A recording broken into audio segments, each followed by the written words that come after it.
What's up everybody, I'm Alex from Boards, Bikes, and Hikes. Last season I switched to the Burton Step On system. I sold all my bindings, my boots, everything, and switched over to Step-Ons. And a comment that somebody had left me in a video last year asked, how difficult would it be to get in and out of the Burton Step-Ons, you know, say you were stuck somewhere, you fell and you were in some sort of awkward scenario where you couldn't just, standard straight up, go in,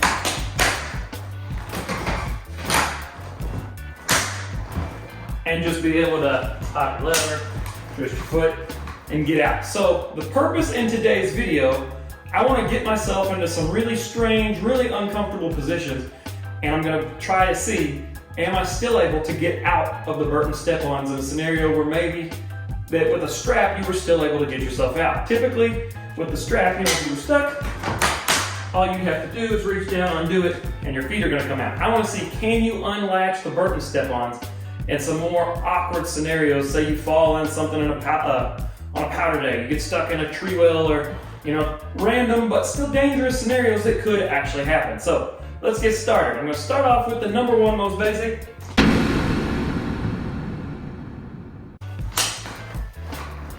Boom, done. Also, I do want to say in this video I am using last season's Step-Ons, but if you watch my previous video, which I'll put right here, I did get in and out of the new generation and the old generation, and the getting out portion, I didn't really see a difference between the two. So I'm using last year's Step-Ons because they are mounted to my smaller snowboard, so I just figured in the house for this particular thing, and you'll see why in a little bit, I just thought it'd be a little bit easier to do with a smaller snowboard. So, scenario one, done. All right, next up, scenario number two. You're sitting down, can you still get out? Hit the lever,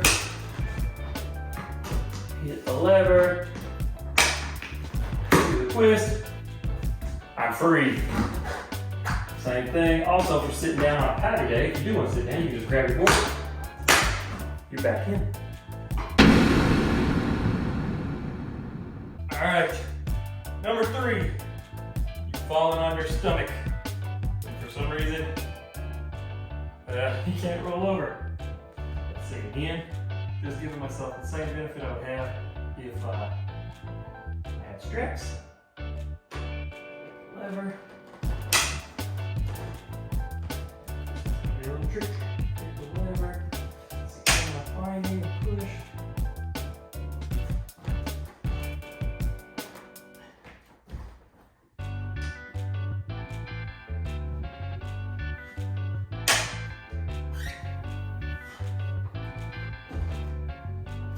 Ah! That one was a little trickier than I thought it would be. Alright, so somehow you've fallen, your legs are stuck up above you. Can you still get out? I will say, I think regular straps might be easier than this, but reach for the lever, push and twist, freedom! So while I largely made this video for entertainment purposes, I was curious, was I going to be able to get out of those in some of those positions? So just to be clear, I didn't practice any of this ahead of time. This is 100% unplanned. I hadn't tried it yet, and some of them were a little more awkward than I expected, but still I was able to get out on my first try. So in the real world, I think anybody would be able to get out of these without too much more difficulty versus the regular strap. So I still 100% strongly recommend the Burton Step-Ons. I've been super impressed with them in every scenario I've taken them to. Hopefully this year I get to ride them in a little bit more powder. If you enjoyed this video, could you please smash that like button, hit the subscribe button, and maybe even that notification bell. It's going to really help me out. It's going to push this video out there. I think it's going to help get it to a wider audience of anybody out there who's on the fence about getting Step-Ons, or maybe people are curious. If you are in a dangerous scenario, can you still get out of the Burton Step-On binding? Thank you guys so much for taking the time to watch. See you all in the next one soon. Gotta focus.